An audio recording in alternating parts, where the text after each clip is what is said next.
Wanajeshi wa Urusi wamekomboa jamii takribani 33 kutoka mikononi mwa Ukraine huko mkoani Kursk, lakini pia Sami pamoja na Donetsk, ambapo wanajeshi wa Ukraine zaidi ya 10,000 wameuawa katika mapigano hayo na vifaa vingine vingi vya kijeshi kuharibiwa na vikosi vya Urusi katika operation hiyo ya kijeshi ambayo imeripotiwa na Wizara ya Ulinzi ya Urusi.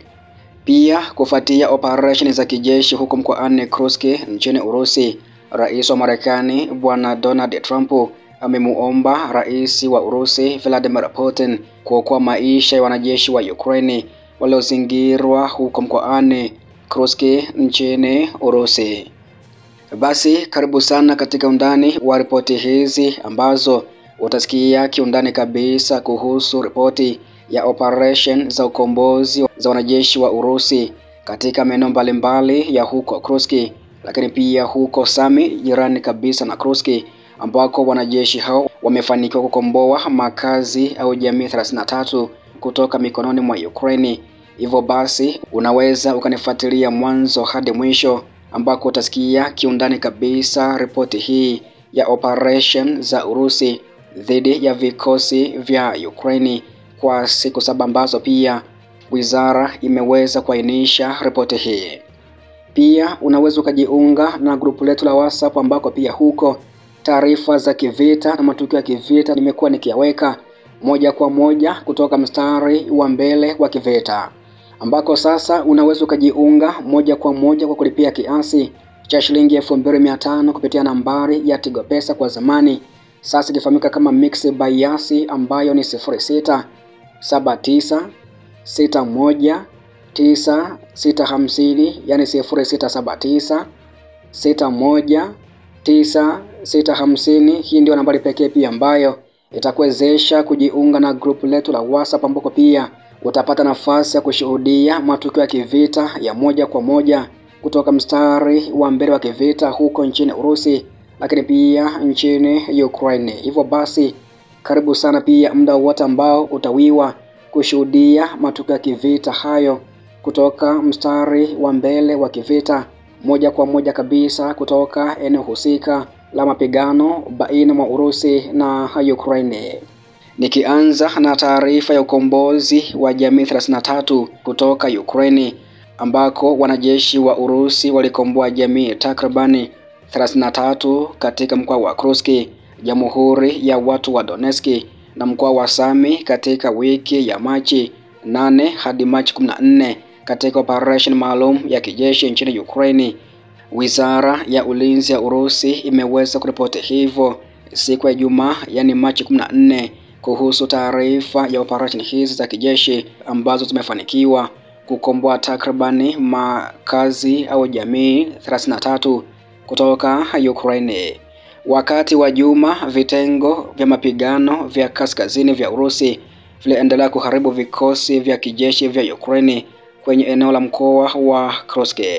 ambako kwa upande huo jamii au makazi takribani 29 kupitia operation za kuamua, ikiwemo Sudiza, Viktorovka, Nikolaevka, Sitaraya, Sorochina, Lebedevinka, Kosetisa, Malaya Lokinya, Zaluzhevinka na jamii zingine au makazi mengine yaliweza kukombolewa na wanajeshi wa Urusi tangu Machi 8 hadi siku ya jana Ijumaa ya Machi 14 ya mwaka 2025. Pia wakati wa juma, vitengo vya vita vya kusini viliweza kuboresha msimamo wake wa kimbinu na kukomboa makazi ya huko Novomakovo na Gogokogo katika Jamhuri ya Watu wa Donetsk kupitia operation hai, ambako vikosi vya vita vya mashariki viliendelea kusonga mbele katika ulinzi wa adui na kukomboa makazi ya huko Dnipro, Energia na Konstantinopol katika Jamhuri ya Watu wa Donetsk. Pia Rais wa Marekani Bwana Donald Trump alisema utawala wake ulifanya majadiliano yenye tija na Rais wa Urusi Vladimir Putin, ambapo alimtaka kuwaokoa wanajeshi wa Ukraine waliozingirwa huko mkoani Kursk. Aliweza kuandika hivyo katika chapisho lake la ukweli wa jamii siku ya jana hiyo Machi 14 ya mwaka 2025. Kwa wakati huu maelfu ya wanajeshi wa Ukraine wamezingirwa kabisa na jeshi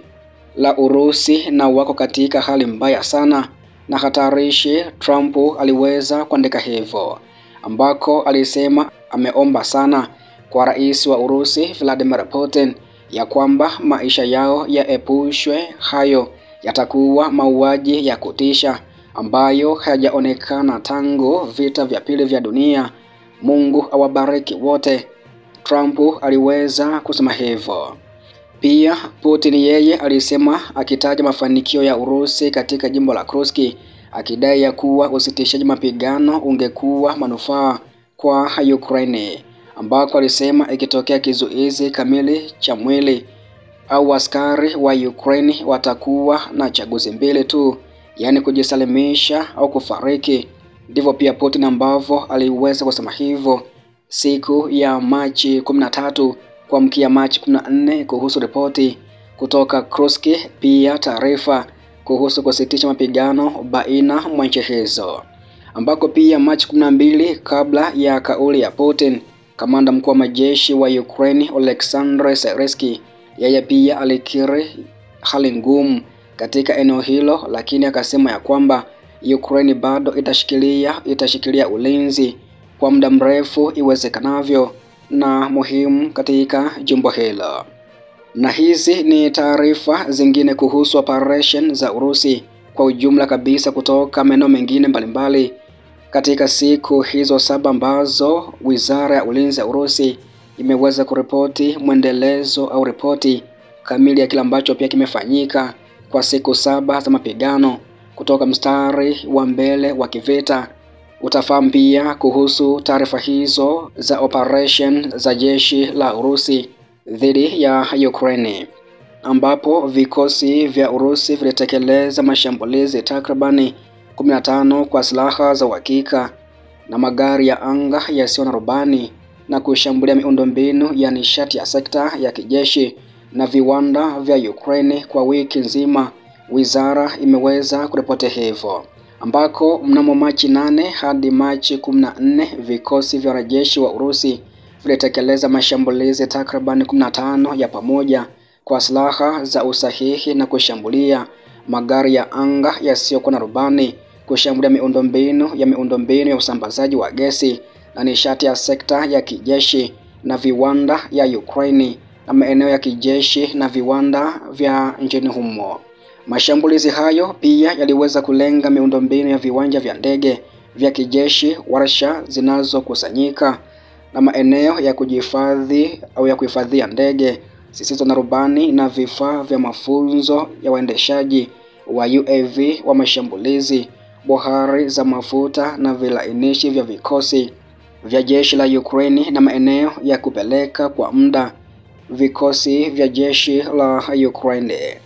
Pia nalo kundi la kaskazini la Urusi lilisababisha vifo vya zaidi ya wanajeshi 2315 wa Ukraine na kuharibu vifaru 7 vya adui na magari 111 ya kivita katika maeneo yake ya uwajibikaji katika mikoa ya huko Kursk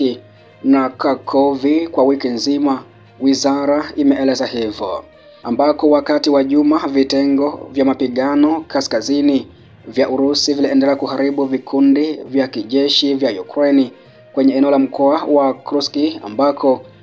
waliweza kukomboa makazi takriban 29 kupitia operation madhubuti, ambako ndege za kivita, magari ya angani yasiyokuwa na rubani na mizinga zilishambulia wafanyakazi na vifaa vya brigade 3 za mechanized, jeshi la mashambulizi ya anga na brigade ya ulinzi wa kijeshi wa Ukraine.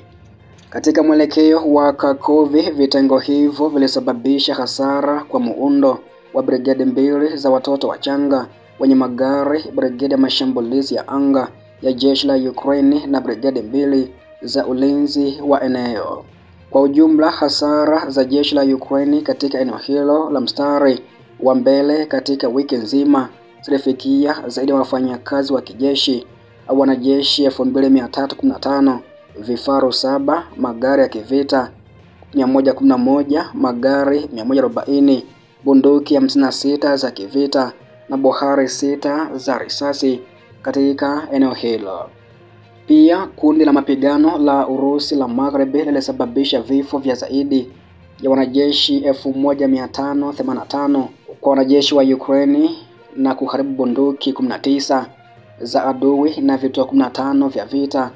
vya elektroniki katika eneo lake la wajibikaji kwa wiki nzima, Wizara ya Ulinzi ya Urusi imeeleza hivyo, ambako vikosi vya mapigano vya Urusi Magharibi